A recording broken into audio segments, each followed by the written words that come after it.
ಆ ಕೊಡಗು ಇರುವಂತಹ ಬ್ರಾಕೆಟನ್ನು ತೆಗೆದುಬಿಡಿ, ಅಖಂಡ ಕರ್ನಾಟಕ ಕುರುಬರಿಗೆ ಎಸ್ ಟಿ ಮೀಸಲಾತಿ ಕೊಡಿ. ನಿಮ್ಮ ಜೊತೆ ಸಮಸ್ತ ಕುರುಬ ಸಮುದಾಯ ಮುಂದಿನ ಚುನಾವಣೆ 2028ರ ಚುನಾವಣೆಯಲ್ಲಿ ನಿಮ್ಮ ಜೊತೆ ಸಮುದಾಯ ಇರುತ್ತೆ. ಭಾರತೀಯ ಜನತಾ ಪಕ್ಷದವರಿಗೆ JDSನವರಿಗೆ ಓಪನ್ ಆಗಿ ಸ್ಟೇಟ್ಮೆಂಟ್ ಕೊಡ್ತಾ ಇದ್ದೀವಿ. ದಯಮಾಡಿ ಕುರುಬರಿಗೆ ಎಸ್ ಟಿ ಮೀಸಲಾತಿಯನ್ನು ಕೊಡಿ ಸ್ವಾಮಿ, ವಿಸ್ತಾರ ಮಾಡಿ. ಹೊಸದಾಗಿ ಕೇಳ್ತಾ ಇಲ್ಲ ಸ್ವಾಮಿ. ಈಗಿರುವಂಥ ಕ್ರಮ ಸಂಖ್ಯೆ 28 ಇದೆಯಲ್ಲ, ಅದು ಬ್ರಾಕೆಟ್ ಕೊಡಗು ಓದಿದೆ, ಕೊಡಗು ತೆಗೆದುಬಿಡಿ. ಹೊಸದಾಗಿ ಏನೂ ಮಾಡಬೇಕಾಗಿಲ್ಲ. ಅಂದರೆ ಏನು ಬೇಕು ಬೇಸಿಕ್ ಥಿಂಕೇ ಇಲ್ಲ ನಮ್ಮಲ್ಲಿ, ಅದನ್ನೇ ಮಾಡಿಲ್ಲ. 8 ವರ್ಷಗಳ ಕಾಲ ಮುಖ್ಯಮಂತ್ರಿ ಆಗಿದ್ದರು, ಕೈ ಬಿಟ್ವಿ ನಾವು, ಕೈ ಚೆಲ್ಕೊಂಡ್ವಿ. 86ರಲ್ಲಿ ಎಸ್ ಟಿನಲ್ಲಿದ್ವಿ, ಕೈ ಚೆಲ್ಕೊಂಡ್ವಿ, ಬಾಯಿ ಬಿಡಲಿಲ್ಲ.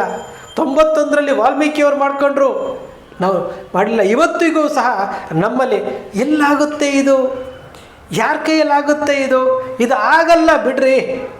ಇಂತಹ ಮನೋಭಾವನೆಗಳನ್ನು ನೋಡ್ತಾ ಇದ್ದೇವೆ. ರಾಜು ಮಾತಾಡ್ತಾನೆ, ಅವನು ಹುಚ್ಚ. ರಾಜು ಮಾತಾಡ್ತಾನೆ, ಹುಚ್ಚ ಅವನ ಮಾತಿಗೆ ಯಾಕೆ ತಲೆ ಕೆಡಿಸ್ಕೊತೀರಿ? ಸಾವಿರಾರು ಅಟ್ರಾಸಿಟಿ ಕೇಸುಗಳು ರೀ, ಸಾವಿರಾರು ಅಟ್ರಾಸಿಟಿ ಕೇಸುಗಳು ದಾಖಲೆ ನನ್ನ ಹತ್ರ ಇದೆ. ಹಿಂದೆ ಇಲ್ಲ ಮುಂದೆ ಇಲ್ಲ, ಬಾಯಿ ಸಿಕ್ಕದವನ್ನೆಲ್ಲ ಅಟ್ರಾಸಿಟಿ ಕೇಸ್ ಆಗ್ತಾನೆ. ಯಾರು ಕೇಳೋರೇ ಇಲ್ಲ ಈ ಸಮುದಾಯವನ್ನು. ಅದ್ದೂರಿ ಕೆಂಪೇಗೌಡ ಜಯಂತಿಯಲ್ಲಿ ಪ್ರದೀಪ್ ಈಶ್ವರ್ ಅವ್ರ ಮೇಲೆ ಚಪ್ಪಲಿ ಎಸೆದಿರುವಂತಹ ಘಟನೆ, ರಿಯಾಕ್ಟ್ ಮಾಡಿರುವಂತಹ ಪ್ರದೀಪ್ ಈಶ್ವರ್, ನಾನು OBC ಹುಡುಗ, ಶೋಷಿತ ಹುಡುಗ, ಇಡೀ ಜಿಲ್ಲೆಯಲ್ಲಿ ಯಾರೂ ಸಹ ಶೋಷಿತ ಸಮುದಾಯದ ಶಾಸಕರಿಲ್ಲ, ನಾನು ಶಾಸಕ, ನನ್ನ ಶಾಸಕನ ಮೇಲೆ ಚಪ್ಪಲಿ ತೂರಾಟ ಮಾಡ್ತೀರಲ್ಲ, ನಿಮ್ಮ ಜಯಂತಿಗಳಲ್ಲಿ ನಾವೇನಾದರೂ ಈ ಥರ ಘಟನೆ ಮಾಡಿದ್ದೀವ ಅಂತ ನೇರವಾಗಿ ಕೇಳಿರುವಂತಹ ವ್ಯಕ್ತಿ ಪ್ರದೀಪ್ ಈಶ್ವರ್. ನಾನೊಬ್ಬ OBC ಹುಡುಗ, ನಾನೊಬ್ಬ ಅಹಿಂದ ಹುಡುಗ ಅಂತ ಹೇಳ್ತಾ ಇರುವಂಥದ್ದು ನೋಡಿ. ಸೂಕ್ಷ್ಮವಾಗಿ ಗಮನಿಸಿ ನೋಡಿ ಬಂಧುಗಳೇ. ನಮ್ಮ ಸಿದ್ದರಾಮಯ್ಯನವರು 8 ವರ್ಷಗಳ ಕಾಲ ಮುಖ್ಯಮಂತ್ರಿ ಆಗಿದ್ದರು. 8 ವರ್ಷಗಳ ಕಾಲ ಸುದೀರ್ಘ ಕಾಲದ ಮುಖ್ಯಮಂತ್ರಿ. ನಮ್ಮ ಕುರುಬ ಸಮುದಾಯದ ಹಲವಾರು ಬೇಡಿಕೆಗಳು ಅವ್ರ ಮುಂದೆ ಇಟ್ವಿ, ಹಲವಾರು ಅಲ್ಲ, ಬೆರಳೆಣಿಕೆಯಷ್ಟು. ಕುರುಬರ ಅಭಿವೃದ್ಧಿ ನಿಗಮ ಕೇಳಿದ್ವಿ, ಕೊಡಲಿಲ್ಲ. ಸಂಗೊಳ್ಳಿ ರಾಯಣ್ಣ ಜಯಂತ್ಯೋತ್ಸವ ಮತ್ತು ಬಲಿದಾನ ದಿವಸದ್ದು ಸರ್ಕಾರಿ ಆಚರಣೆಗೆ ಆದೇಶ ಮಾಡಿ ಬಸವರಾಜ ಬೊಮ್ಮಾಯಿ ಅವರು ಜಿಲ್ಲಾ ಮಟ್ಟದ ಮಾಡಿದ್ದಾರೆ, ತಾಲೂಕು ಗ್ರಾಮ ಮಟ್ಟದ ಮಾಡಿ ಸ್ವಾಮಿ ಅಂತಂದ್ವಿ. ಸಂಗೊಳ್ಳಿ ರಾಯಣ್ಣನ ಭಾವಚಿತ್ರವನ್ನು ಸರ್ಕಾರಿ ಆದೇಶ ಮಾಡಿ ಅಂತ ಹೇಳಿದ್ವಿ. ಸ್ವತಃ ಅವರೇ ರಾಯಣ್ಣನ ಮುಂದೆ ಹೇಳಿದ್ದಂಥವರು, BBMPಯಲ್ಲಿ ರಾಯಣ್ಣ ಜಯಂತ್ಯೋತ್ಸವ ಮಾಡಿ ಅಂತೇಳಿ ಆದೇಶ ಕೊಟ್ಟಂಥವರು. ಯಾವುದೂ ಆಗಲಿಲ್ಲ. ಬಾಪೂಜಿ ನಗರ ಸ್ಯಾಟಲೈಟ್ ಬಸ್ ನಿಲ್ದಾಣಕ್ಕೆ ಸಂಗೊಳ್ಳಿ ರಾಯಣ್ಣನ ಹೆಸರು ಫೈನಲ್ ಆಗಿತ್ತು, ಅದೂ ಆಗಲಿಲ್ಲ. ಧಾರವಾಡ ಯೂನಿವರ್ಸಿಟಿಗೆ, ಹಾವೇರಿ ಯೂನಿವರ್ಸಿಟಿಗೆ, ಯಾವುದಾದ್ರೂ ಒಂದು ಯೂನಿವರ್ಸಿಟಿಗೆ ಕನಕದಾಸರ ಹೆಸರಿಡ್ತಾರೆ ಅಂತೇಳಿ 10 ಮನವಿಗಳನ್ನು ಕೊಟ್ವಿ, ಮಾಡಲೇ ಇಲ್ಲ. ಕುರಿಗಾರರ ಸಂರಕ್ಷಣಾ ಕಾಯ್ದೆಯನ್ನು ಬಲಿಷ್ಠಗೊಳಿಸಿ, ಮಾಡಲೇ ಇಲ್ಲ. ಇಷ್ಟೇ ಬೇಡಿಕೆ, ಕುರುಬರದು ಇಷ್ಟೇ ಬೇಡಿಕೆ, ಇದನ್ನೂ ನೆರವೇರಿಸಲಿಕ್ಕೆ ಆಗಲಿಲ್ಲ. ಇವತ್ತು ಬೆಳಿಗ್ಗೆ ಒಬ್ಬರು ಫೋನ್ ಮಾಡಿದರು ನನಗೆ. ಅವ್ರು ಹೇಳಿದ್ರು, ಆನೇಕಲ್ಲಲ್ಲಿ ಆಗ್ತಾ ಇರುವಂಥ ಸ್ಟೇಡಿಯಂಗೆ ಕನಕದಾಸರ ಹೆಸರನ್ನು ಇಡೋದಕ್ಕೆ ಮಾನ್ಯ ಮುಖ್ಯಮಂತ್ರಿಗಳ ಹತ್ರ ನಿಯೋಗ ಹೋಗಬೇಕು ಸರ್, DK ಶಿವಕುಮಾರ್ ಹತ್ರ ಅಂತ. ಕೆಂಪೇಗೌಡ ಬಸ್ ನಿಲ್ದಾಣ ಏರ್ಪೋರ್ಟ್ಗೆ ಕೆಂಪೇಗೌಡರದ್ದು ಇಟ್ಟಿದ್ದೀವಿ, ಇದಕ್ಕೆ ಆನೇಕಲ್ ಕ್ರೀಡಾಂಗಣಕ್ಕೆ ಕನಕದಾಸರ ಹೆಸರಿಡಬೇಕು, ಒತ್ತಾಯ ಮಾಡಿ. ನಮ್ಮ ಮುಖ್ಯಮಂತ್ರಿಗಳಾಗಿದ್ದಂಥವರಿಗೆ ನಾವು ಕೊಟ್ಟಿದ್ವಿ ಸ್ವಾಮಿ, ಇವ್ರಿಗೂ ಸಹ ನಾವು ಮನವಿ ಕೊಡ್ತೀವಿ ಅಂತ ಹೇಳಿದ್ವಿ. DK ಶಿವಕುಮಾರ್ ಅವರು ಮುಖ್ಯಮಂತ್ರಿಯಾಗಿ ಕೆಲವು ದಿನ ಆಯಿತು. ಕೆಲವೇ ದಿನಗಳ ನಂತರ ಇಮಿಡಿಯೇಟಾಗಿ ಮೊದಲನೇ ಕೆಂಪೇಗೌಡ ಜಯಂತಿಯನ್ನು ಇತಿಹಾಸ ನಿರ್ಮಿಸುವಂತಹ ಕಾರ್ಯಕ್ರಮದ ಮೂಲಕ ಅವರು ಅವರ ಅಭಿಮಾನವನ್ನು ತೋರಿಸ್ಕೊಟ್ರು. ಬೇಷ್, ಶಬಾಷ್ಗಿರಿ ಕೊಡಬೇಕು, ಅವರನ್ನಿಗೆ ಅಭಿನಂದಿಸಲೇಬೇಕು ನಾವು. ಯಡಿಯೂರಪ್ಪನವರು ಮುಖ್ಯಮಂತ್ರಿ ಆಗಿದ್ದಾಗ ಅವರ ಸಮುದಾಯಗಳಿಗೆ ಏನು ಬೇಕು ಎಲ್ಲವನ್ನು ಮಾಡಿಕೊಟ್ರು. ಯಡಿಯೂರಪ್ಪನವರು ಮುಖ್ಯಮಂತ್ರಿ ಕುರ್ಚಿಯಿಂದ ಇಳಿತಾರೆ ಅಂತಂದಾಗ ಮೊದಲನೇ ಬಾರಿಗೆ ಆ ಲಿಂಗಾಯತ ಸಮುದಾಯದಲ್ಲಿರುವಂಥ 2 ಉಪಪಂಗಡಗಳನ್ನು 2Aಗೆ ಸೇರಿಸ್ಬಿಟ್ಟು ಹೋಗ್ತಾರೆ ಅವರು. ಇವತ್ತು ಲಿಂಗಾಯತ ನಾಯಕ ಯಾರು ಅಂತಂದರೆ ಯಡಿಯೂರಪ್ಪನವ್ರ ನಂತರ ಯಾರು ಅಂದರೆ ಅವ್ರ ಮಗ ವಿಜಯೇಂದ್ರ ಅಂತಾರೆ. ಆ ರೀತಿಯಾಗಿ ಜಾತಿಯ ವ್ಯವಸ್ಥೆನಲ್ಲಿ ಅವರು ಭದ್ರವಾಗಿ ಹಿಡ್ಕೊಂಡು ಕೂತಿದ್ದಾರೆ. ಒಕ್ಕಲಿಗರ ನಾಯಕರು ಯಾರು ಅಂತಂದರೆ ಎಚ್ ಡಿ ದೇವೇಗೌಡರು, ಡಿ ಕೆ ಶಿವಕುಮಾರ್ ಅವರು, ಎಸ್ ಎಂ ಕೃಷ್ಣ ಅವರಿದ್ದರು. ಈಗ ಏನೋ ಎಚ್ ಡಿ ಕುಮಾರಸ್ವಾಮಿ ಅವರು, ಡಿ ಕೆ ಶಿವಕುಮಾರ್, ಸುರೇಶ್, ಚಲುವರಾಯಸ್ವಾಮಿ, ಬಾಲಕೃಷ್ಣ, ಈ ಥರ ಪಟ್ಟಿ ಬೆಳೀತಾ ಹೋಗ್ತಾ ಇದೆ. ಎಲ್ಲರೂ ಸಹ ಅವರವರ ಜಾತಿಗಳಲ್ಲಿ ಪ್ರೀತಿಸ್ತಾರೆ. ಅವರ ಜಾತಿಗೆ ಏನು ಬೇಕು ಎಲ್ಲ ಮಾಡಿಕೊಂಡಿದ್ದಾರೆ. ವೀರಶೈವ ಲಿಂಗಾಯತ ಅಭಿವೃದ್ಧಿ ನಿಗಮ ಇಲ್ವಾ? ಒಕ್ಕಲಿಗರ ಅಭಿವೃದ್ಧಿ ನಿಗಮ ಇಲ್ವಾ? ಮರಾಠ ಅಭಿವೃದ್ಧಿ ನಿಗಮ ಇಲ್ವಾ? ಬ್ರಾಹ್ಮಣರ ಅಭಿವೃದ್ಧಿ ನಿಗಮ ಇಲ್ವಾ? ಎಲ್ಲ ಅಭಿವೃದ್ಧಿ ನಿಗಮಗಳು ಇದ್ದಾವೆ ಎಕ್ಸೆಪ್ಟ್ ಕುರುಬ ಅಭಿವೃದ್ಧಿ ನಿಗಮ ಹೊರತುಪಡಿಸಿ. ಯಾಕೆ ಈ ತಾರತಮ್ಯಗಳು? ಯಾಕೆ ಪ್ರಶ್ನೆ ಕೇಳಬಾರ್ದಲ್ಲ? ನಿಮ್ಮ ಕನಕ ಟಿ ವಿನಲ್ಲಿ ಇರುವಂತಹ ವಿಡಿಯೋಗಳನ್ನು, ಹಳೆಯ ವಿಡಿಯೋಗಳನ್ನು ನೀವು ಗಮನಿಸ್ತಾ ಬನ್ನಿ. ವಾಟ್ಸಪ್ಪಲ್ಲಿ, ಫೇಸ್ಬುಕ್ಕಲ್ಲಿ ನಾನು ಆಡಿಯೋ ಮೂಲಕ ಹೇಳ್ತಾ ಇದ್ದಂತಹ ವಿಷಯಗಳನ್ನು ನೆನಪಿಸ್ಕೊಳ್ಳಿ. ನಾನು ಹೇಳ್ತಾ ಇದ್ದಿದ್ದು ಇದೇ ವಿಚಾರ. ನಮ್ಮವರು ಮುಖ್ಯಮಂತ್ರಿ ಆಗಿದ್ದಾಗ ನಾವು ಕೆಲಸ ಮಾಡಲಿಲ್ಲ ಅಂತಂದರೆ ಬೇರೆಯವ್ರ ಮುಂದೆ ಹೋದಾಗ ಅವರು ನಮ್ಮನ್ನು ಕೇಳ್ತಾರೆ, ನಿಮ್ಮವರೇ 8 ವರ್ಷಗಳ ಕಾಲ ಮುಖ್ಯಮಂತ್ರಿ ಆಗಿದ್ದರು, ಯಾಕೆ ಮಾಡಿಸ್ಕೊಂಡಿಲ್ಲ ಅಂತೇಳಿ ಇಂಡೈರೆಕ್ಟಾಗಾದರೂ ಕೇಳ್ತಾರೆ ಅಂತ. ಇವಾಗ ಆ ಸನ್ನಿವೇಶ ಇವತ್ತು ನಮ್ಮ ಮುಂದೆ ಇದೆ. ಆ ಸನ್ನಿವೇಶ ಇದೆ. ನಾವು ಏನೂ ಕೇಳಲಿಕ್ಕೆ ಆಗ್ತಾ ಇಲ್ಲ.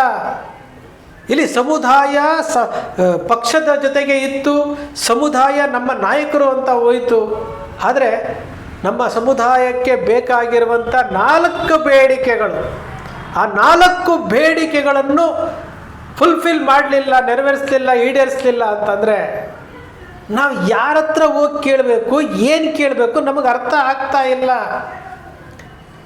ಈ ಸಮುದಾಯ ಮೇಲೆ ನಡೀತಾ ಇರುವಂತಹ ದೌರ್ಜನ್ಯಗಳು ಎಂಥವಿದಾವ್ರಿ? ಟೋಟಲಿ ಇವತ್ತು ಅನಾಥವಾಗಿರುವಂತಹ ಸಮುದಾಯ ಇದು. ಟೋಟಲಿ ಅನಾಥ. ಇಲ್ಲಿ ಲಾಬಿ ಮಾಡ್ತಾರೆ, ಸಚಿವ ಸ್ಥಾನಕ್ಕೆ ಲಾಬಿ ಮಾಡ್ತಾರೆ.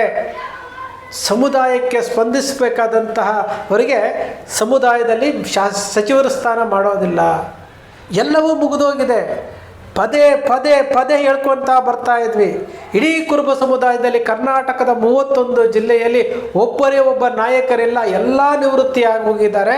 ಸಿದ್ದರಾಮಯ್ಯನವ್ರ ಕೊನೆ ಚುನಾವಣೆ ಇದೆ, ಅಧಿಕಾರ ಹಸ್ತಾಂತರ ಆಗುತ್ತೆ. ಅಧಿಕಾರ ಹಸ್ತಾಂತರ ಆಯಿತು ಅಂತಂದರೆ ಕಂಪ್ಲೀಟಾಗಿ ಶೂನ್ಯದತ್ತ ಹೋಗ್ತೇವೆ ನಾವು. ಎಚ್ಚೆತ್ಕೊಳ್ಳಿ, ಎಚ್ಚೆತ್ಕೊಳ್ಳಿ, ನಾಯಕರಾಗಿ ಬೆಳೀರಿ ಬೆಳೀರಿ ಬೆಳೀರಿ ಅಂತ ಹೇಳ್ತಾ ಬಂದೆ. ಇವತ್ತು ಕಂಪ್ಲೀಟ್ ಝೀರೋ.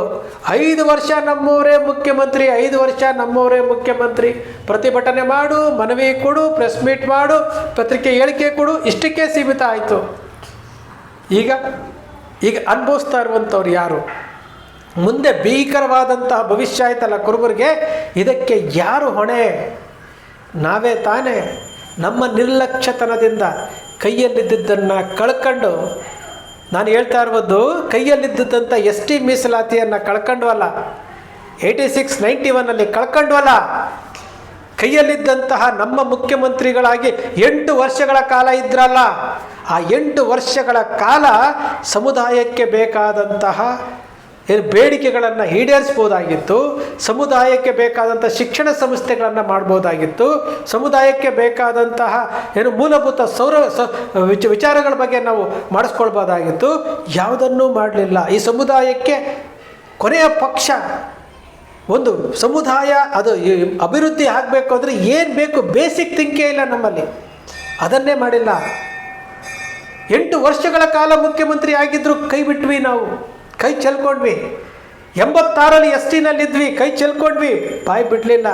91ರಲ್ಲಿ ವಾಲ್ಮೀಕಿಯವ್ರು ಮಾಡ್ಕೊಂಡ್ರು, ನಾವು ಮಾಡಲಿಲ್ಲ. ಇವತ್ತಿಗೂ ಸಹ ನಮ್ಮಲ್ಲಿ ಎಲ್ಲಾಗುತ್ತೆ ಇದು, ಯಾರ ಕೈಯಲ್ಲಾಗುತ್ತೆ ಇದು ಆಗಲ್ಲ ಬಿಡ್ರಿ. ಇಂತಹ ಮನೋಭಾವನೆಗಳನ್ನು ನೋಡ್ತಾ ಇದ್ದೇವೆ. ರಾಜು ಮಾತಾಡ್ತಾನೆ, ಅವನು ಹುಚ್ಚ. ರಾಜು ಮಾತಾಡ್ತಾನೆ, ಹುಚ್ಚ ಅವನ ಮಾತಿಗೆ ಯಾಕೆ ತಲೆ ಕೆಡಿಸ್ಕೊತೀರಿ? ಸಾವಿರಾರು ಅಟ್ರಾಸಿಟಿ ಕೇಸುಗಳು ರೀ, ಸಾವಿರಾರು ಅಟ್ರಾಸಿಟಿ ಕೇಸುಗಳು ದಾಖಲೆ ನನ್ನ ಹತ್ರ ಇದೆ. ಹಿಂದೆ ಇಲ್ಲ, ಮುಂದೆ ಇಲ್ಲ, ಬಾಯಿ ಸಿಕ್ಕದವನ್ನೆಲ್ಲ ಅಟ್ರಾಸಿಟಿ ಕೇಸ್ ಆಗ್ತಾನೆ. ಯಾರು ಕೇಳೋರೇ ಇಲ್ಲ ಈ ಸಮುದಾಯವನ್ನು. ಅನಾಥ ಸಮುದಾಯ. 45 ವರ್ಷಗಳ ನಂತರ ಭಾರತೀಯ ಜನತಾ ಪಕ್ಷದವರು ಕುರುಬರಿಗೆ ರಾಜ್ಯಸಭಾ ಸದಸ್ಯ ಕೊಟ್ಟಿರುವಂಥದ್ದು ಇವತ್ತು ಹಬ್ಬದ ವಾತಾವರಣ. ಹಬ್ಬದ ವಾತಾವರಣ. ನಾಳೆ ಇವತ್ತು ಧಾರವಾಡದಲ್ಲಿ ಹುಬ್ಳಿನಲ್ಲಿ ಕಾರ್ಯಕ್ರಮ ಮಾಡ್ತಾ ಇದ್ದಾರೆ, ಅಭಿನಂದನಾ ಕಾರ್ಯಕ್ರಮ. 45 ವರ್ಷಗಳ ನಂತರ ಕಾಂಗ್ರೆಸ್ ಪಕ್ಷಕ್ಕೆ ಕುರುಬರು ವೋಟ್ ಬ್ಯಾಂಕ್ ಆಗಿದ್ದರು. ಕಾಂಗ್ರೆಸ್ನವರು ಇದು ರಾಜ್ಯಸಭಾ ಮಾಡಲೇ ಇಲ್ಲ, ರಾಜ್ಯಸಭಾ ಅವಕಾಶನೇ ಕೊಡಲಿಲ್ಲ. BJPಯವರು ಕೊಟ್ಟಿದ್ದಾರೆ, ನಾಗರಾಜ್ ಅವರಿಗೆ ಕೊಟ್ಟಿದ್ದಾರೆ. ಇದು ಒಂಥರ ಮರುಭೂಮಿನಲ್ಲಿ OSS ಇದ್ದಂಗೆ ಎಲ್ಲ ಒಂದು ಕಡೆ ಕೊಟ್ಟಿದ್ದಾರೆ. ಇದನ್ನು ನೋಡಿ ತೃಪ್ತಿ ಪಡಬೇಕಾಗಿರುವಂಥದ್ದು. ನಾವು ಭಾರತೀಯ ಜನತಾ ಪಕ್ಷದವರಿಗೆ JDSನವರಿಗೆ ಓಪನ್ನಾಗಿ ಸ್ಟೇಟ್ಮೆಂಟ್ ಕೊಡ್ತಾ ಇದ್ದೀವಿ. ದಯಮಾಡಿ ಕುರುಬರಿಗೆ ST ಮೀಸಲಾತಿಯನ್ನು ಕೊಡಿ ಸ್ವಾಮಿ, ವಿಸ್ತಾರ ಮಾಡಿ. ಹೊಸದಾಗಿ ಕೇಳ್ತಾ ಇಲ್ಲ ಸ್ವಾಮಿ. ಈಗಿರುವಂಥ ಕ್ರಮ ಸಂಖ್ಯೆ 28 ಇದೆಯಲ್ಲ, ಅದು ಬ್ರಾಕೆಟ್ ಕೊಡುಗು ಓದಿದೆ, ಕೊಡುಗು ತೆಗೆದು ಬಿಡಿ. ಹೊಸದಾಗಿ ಏನೂ ಮಾಡಬೇಕಾಗಿಲ್ಲ. ಇದಕ್ಕೆ ಪೂರಕವಾಗಿ ನೀವು ಹೇಳಿದ್ದಂತಹ ಅಷ್ಟು ಕುಲಶಾಸ್ತ್ರ ಅಧ್ಯಯನ ಇರ್ಬೋದು, ಎಲ್ಲವನ್ನೂ ಸಹ ಪೂರೈಸಲಾಗಿದೆ. ಆ ಕೊಡುಗು ಇರುವಂತಹ ಬ್ರಾಕೆಟನ್ನು ತೆಗೆದುಬಿಡಿ. ಅಖಂಡ ಕರ್ನಾಟಕ ಕುರುಬರಿಗೆ ST ಮೀಸಲಾತಿ ಕೊಡಿ. ನಿಮ್ಮ ಜೊತೆ ಸಮಸ್ತ ಕುರುಬ ಸಮುದಾಯ ಮುಂದಿನ ಚುನಾವಣೆ 2028ರ ಚುನಾವಣೆಯಲ್ಲಿ ನಿಮ್ಮ ಜೊತೆ ಸಮುದಾಯ ಇರುತ್ತೆ. ಇದು ನಮಗೆ ಬೇರೆ ದಾರಿನೇ ಇಲ್ಲ. ಅನಾಥವಾಗಿರುವಂತಹ ಸಮುದಾಯ ST ಮೀಸಲಾತಿ ವಿಚಾರದಲ್ಲಿ ನೀವು ಸಹಕಾರ ಕೊಡಿ, ನಿಮ್ಮ ಜೊತೆ ನಾವಿರ್ತೇವೆ. ಬಂಧುಗಳೇ, ಬೇರೆ ಆಪ್ಷನ್ ಇಲ್ಲ ನಮಗೆ. ನಾವು ಅನಿವಾರ್ಯವಾಗಿ ನಾವು ಈ ಸಮುದಾಯಕ್ಕೆ ST ಮೀಸಲಾತಿ ಪಡಿಲೇಬೇಕು. ಮುಂದೆ ಭವಿಷ್ಯ ಬಹಳ ಕರಾಳವಾಗಿರುತ್ತೆ. ವಿಚಾರ ಮಾಡಿ.